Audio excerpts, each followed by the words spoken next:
Thank you, Mr. Chairman. All of us agree that it is important and even critical to keep kids with parents. This is an area where there should be common ground. We should be able to work together. Nobody wants to see children separated from their moms and dad. All of us should also agree that we don't want a system that incentivizes more and more children to be brought here illegally, to be subject to violence and assault from human traffickers, that it's not good for kids, for little boys and little girls to be in the custody of criminal cartels, taken across the border and subjected to the horrors that they currently experience. Our conduct, our policies, has a direct impact on what happens at the border. There's a lot of discussion about DACA, President Obama's executive amnesty. It's worth remembering that in 2011, before DACA existed, there were roughly 6,000 unaccompanied minors that crossed the border illegally. Now, 6,000 is 6,000 too many little kids subjected to violence. But then in June of 2015, when President Obama issued DACA, we saw those numbers skyrocket. They went to 34,000 in 2013, and in 2014 to 90,000 children. From 6,000 in the year 2011 to 90,000 in 2014. Those are the consequences of our policies. And the Department of Homeland Security at the time interviewing those kids, when asking those kids, why are you coming? They would say, we're coming because we get a permiso. If we get here, we're allowed to stay, we're welcomed, we're released, and that's why they were coming. 90,000 little boys and little girls facing horrible abuse from human traffickers. None of us should want a system that encourages more and more kids to face those abuses. A number of our colleagues have gone to see detention centers in the past few weeks. I would note in 2013, 2014, multiple times I visited detention centers that the Obama administration had stood up, filled with thousands of children, little boys and little girls. It was horrific then, and it's horrific now.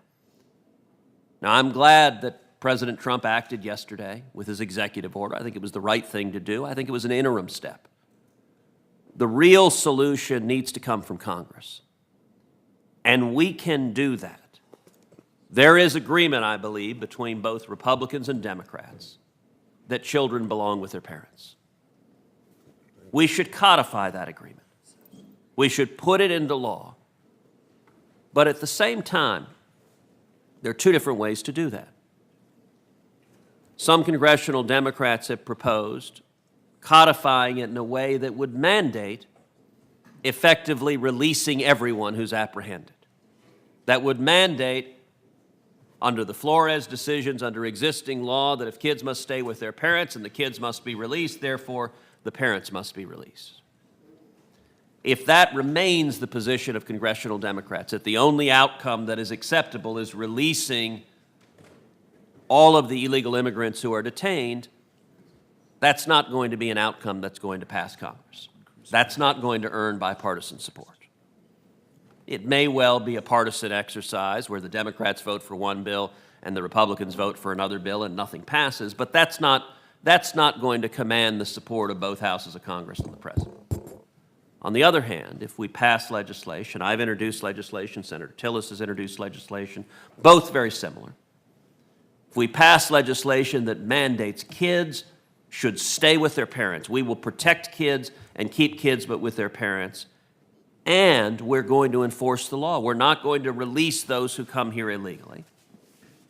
We're going to have safe, secure shelters for families and expedite processing. One of the great challenges right now that makes this issue very difficult is to get an asylum case processed. Can take weeks, can take months, potentially years.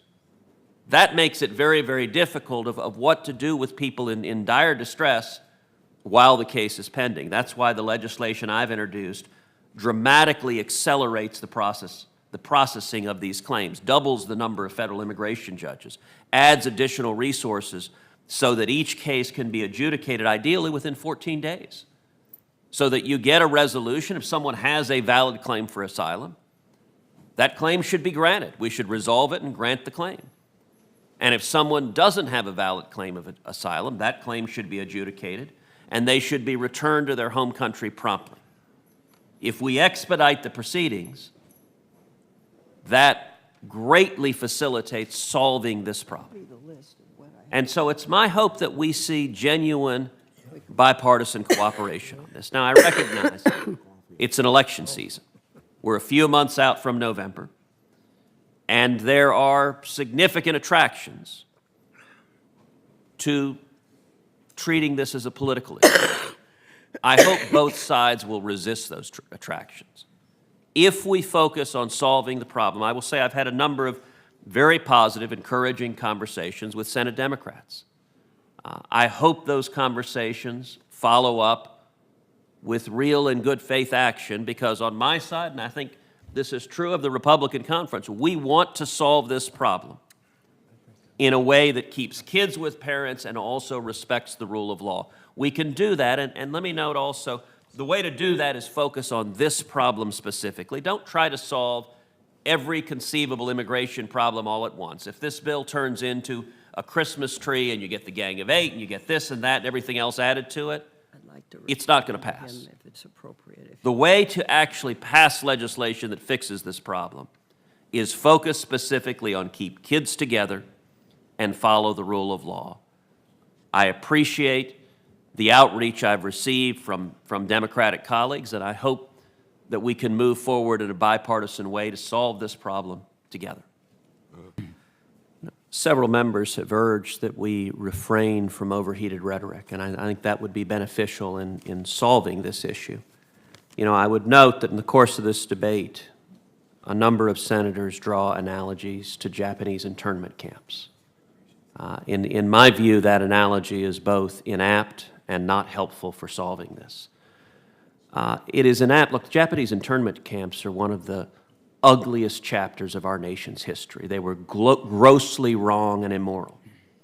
Now, it may be worth pausing to remember, it was a Democratic president, Franklin Delano Roosevelt, who created those camps and who detained thousands of American citizens against their will who violated no law. They had violated no criminal law. They had done nothing other than simply being Japanese American. And yet President Roosevelt detained them and imprisoned them. That was grotesquely wrong. The analogy here is markedly different. If you have people who have crossed the border illegally and violated the law doing so, it is not an internment camp to detain someone who breaks the law.